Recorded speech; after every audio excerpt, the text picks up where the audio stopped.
Welcome back, guys. So the last thing I was doing was changing out that part I showed you in the last video. Just taking the van to work, put the part in last night. I was up till 2 this morning doing it, like absolutely nightmarish job. It's not hard to get to, but I was also looking to get into the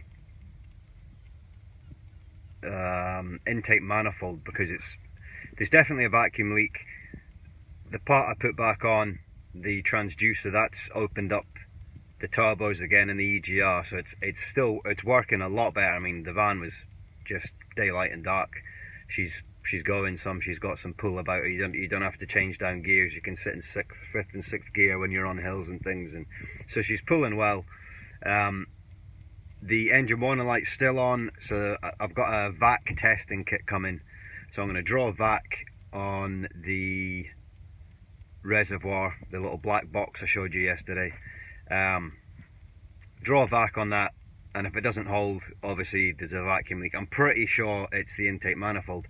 Now, when I was down there changing out that transducer, I tried to take the EGR. The EGR has a cooler on it. I was trying to take the cooler off so I could get into the elbow, but I just didn't physically have.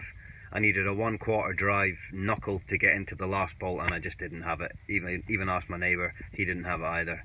So I was kicking myself with that. So to put that half back together, if I'd have got that off, I would have been able to see, because there's like, it's oily diesel, unburnt stuff that's not getting, it's anything that gets recirculated is beginning to leak out now, and it's like a black gunge, and it's the Black Death they call it. So you want to get rid of that as quick as possible.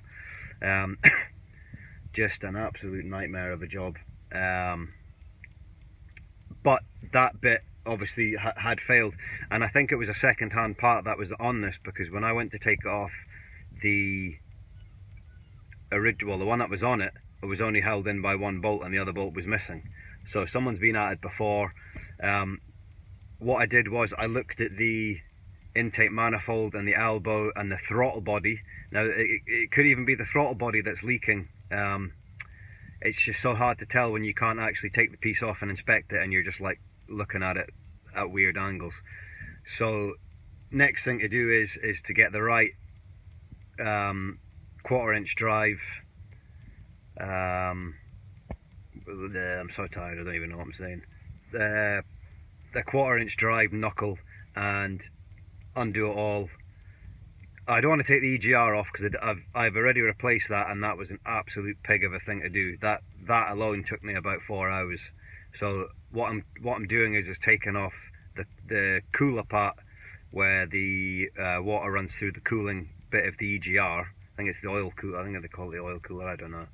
It's not the oil cooler. It's just like an EGR cooler. Once I split that, it's like a size of a pencil case, old tin pencil case.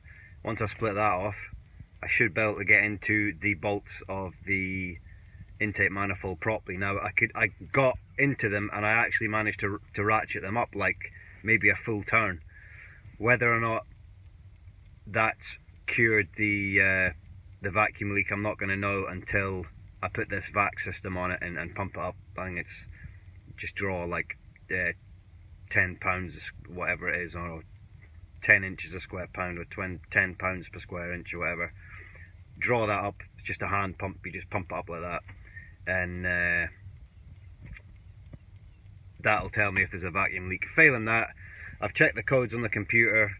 It's now saying mass airflow, so I kind of suspected MAF before. The first thing I'll do is change the air filter. if the air filter probably needs changed. I don't think I've done it in a year at least.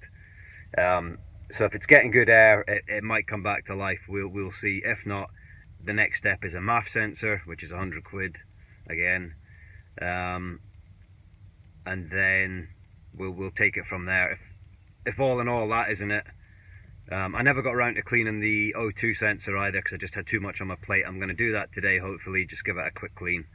Because I think the DPF is reading that it's blocked when it's not, and it's just shutting the engine down.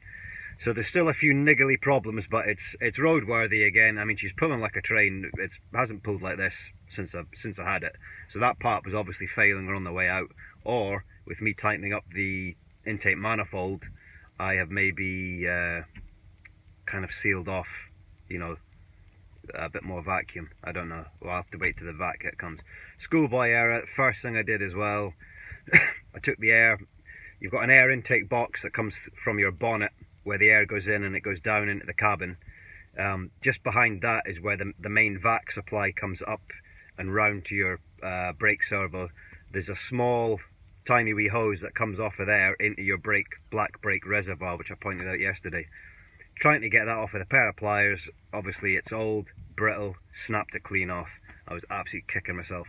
I managed to bodge a repair for now.